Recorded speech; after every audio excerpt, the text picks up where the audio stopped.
This will be the first video in a series that will create the Candybox ad pictured here.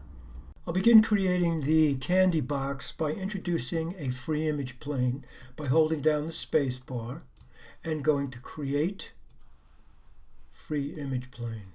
With my template in place, now I can introduce my geometry. I'm going to be using a polygon, and I'm going to start out in the top view. I'll hit F on the keyboard so I see the entire thing. And I want to draw the footprint here for this proportion, and then I want to go to my perspective view to add the thickness. I'm holding down the space bar because in Create, under Polygons, I want to make sure that interactive creation is on. So if I was to go there, you'll see interaction has got a check mark. I'll let go because I have to go back in once I've checked it off to actually be able to draw it. Polygon primitive cube. I'll drag the shape I need, tapping and going in my perspective view. I'll click on my geometry and drag up to give me the thickness I need.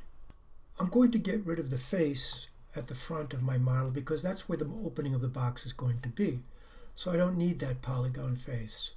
I right click, chose face, I'll click on the face in question and I'll hit delete.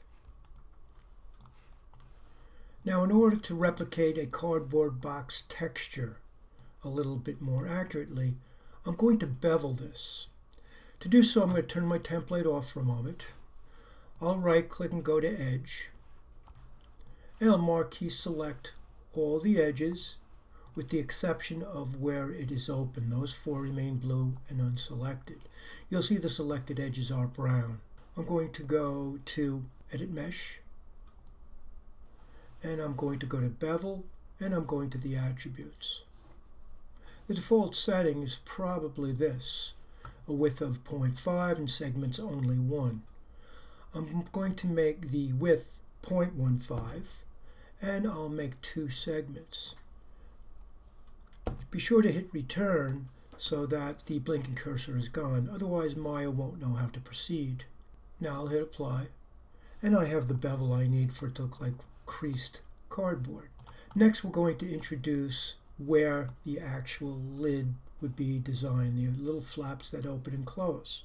Turning on my template, I can now use the red line on my template to define the path. Now I'd like to see the red line through the geometry itself to make sure that I'm kind of accurate. Inside each of the viewports you'll see an icon with 2 interlocking white boxes. When I click on it, it shows me my geometry in a ghost fashion, and I can see now through it so that when I use my edge loop tool I can be a little bit more accurate in the placement of it. Now I've got my edge loop tool on my dock here. If I needed to access it, it would be under Mesh Tools, Insert Edge Loop. I'm going to the Attributes because the last time I used this it had 4 lines for each click. I'm going to reset the tool. I'll click on my tool on my shelf, and I'll click on one of the edges that is perpendicular to the red lines and the red axes. Once I click it, the line is now brown, which means I can hit W on the keyboard and I can move that to the location I want. One thing you want to be aware of is that when you're using any other tool other than the Move tool inside of Maya, in this case the Edge Loop, if I introduce an edge, and that's all I want, and I want to move it, I have to hit W to get out of the Edge Loop tool. That white arrow is telling me I'm still inside the tool.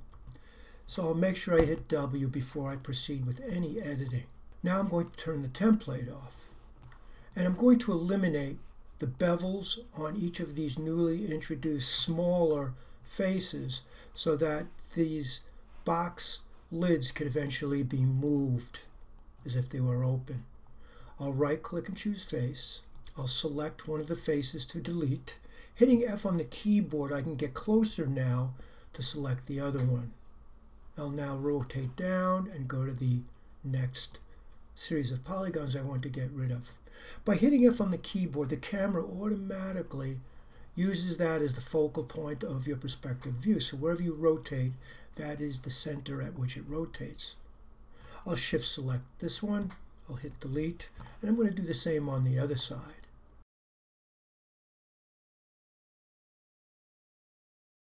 I'll hit F on the keyboard, select the other one, hit delete. So at this point we should have something like this. I've done a fair amount of editing, so I'm going to click on Delete by Type History, center the pivot, and very important, we want to click on Freeze Transforms. If you don't see any of these tools, under Edit, you'll see Delete by Type History. If you need to add that, you would hold down Command-Shift, and then you would go to Edit, Delete by Type, and History. Anything you need on your dock would need Command-Shift and then choosing what it was. I'm going to go to Modify, Center Pivot, and then very important to our texture mapping, holding Command-Shift, I'll go to Modify, Freeze Transforms. Now we're going to add a texture.